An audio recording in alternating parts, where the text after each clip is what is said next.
Welcome back, everyone, to our prayer journey with Mike Toth. And today we're continuing stepping through the book of Ruth, one verse at a time. Let me just bring us up to date from where we are. Boaz had noticed Ruth in the field. He's starting to put the numbers together. 2 and 2 equals 4.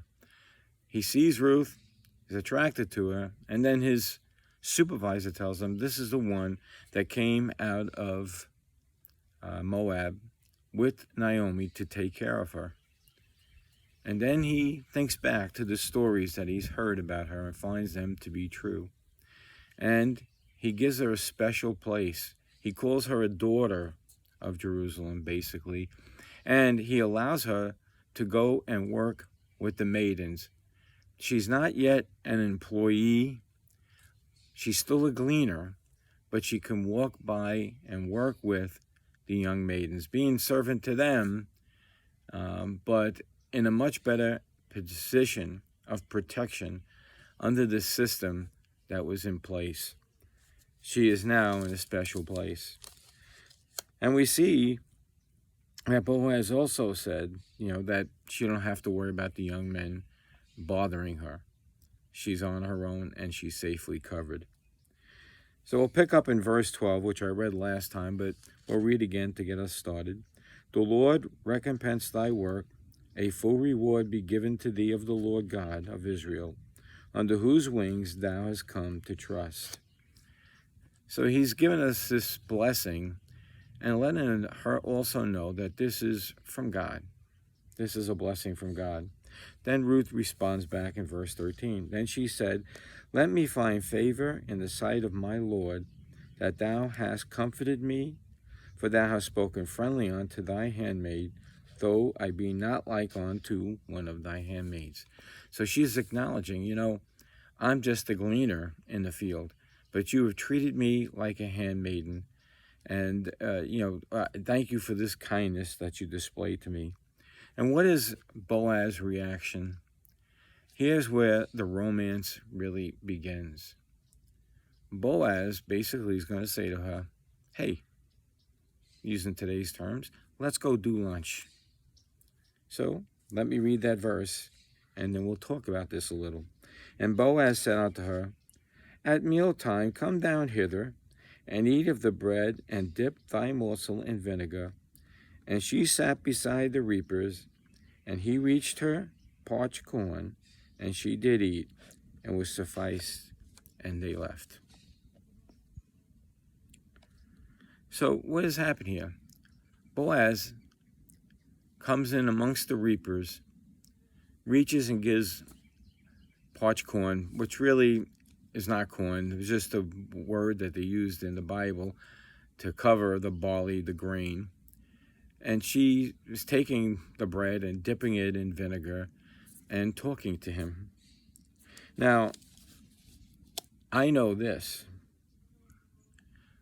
Once you start talking to somebody that you're interested in, you almost can't stop. I remember me and my wife when we met. We've been married over 42 years. We dated for 5. We would be on the phone for hours and hours. And for young kids that might happen to look in on this, it's not a cell phone.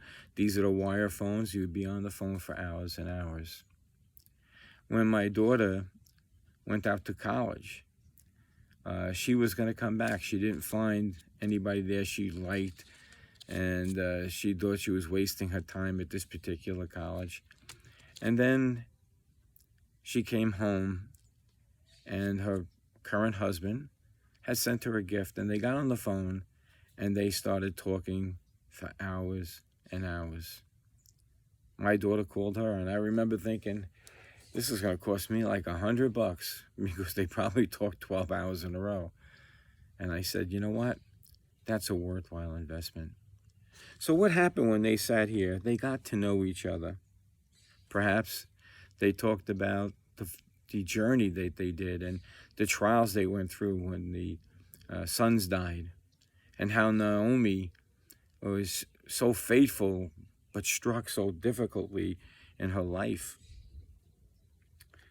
And then I think they most likely got on a particular topic that most people never touch in this story. And that is that Boaz was his mother was a harlot. And he was not a pure Jew. His mother was from Cana. And one of the reasons he's probably not married at this point in his life, even though he's wealthy, is because a good Jewish family would want to have their daughter married to someone who did not have a mother as a harlot. This is a big stigma placed upon Boaz. And here he has before him another woman, a Gentile, who he can talk to on equal terms, because they were both at one point rejected, at some points rejected. So they sit and probably talk about those things. You know, this is really a strange event for this day, because back then, most marriages were arranged.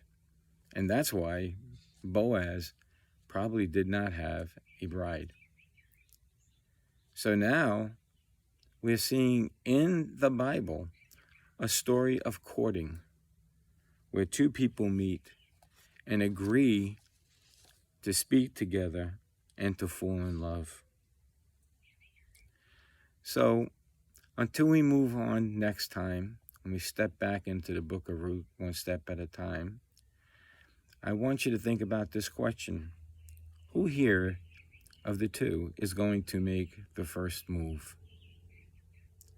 So until next time, may Jesus increase as we decrease.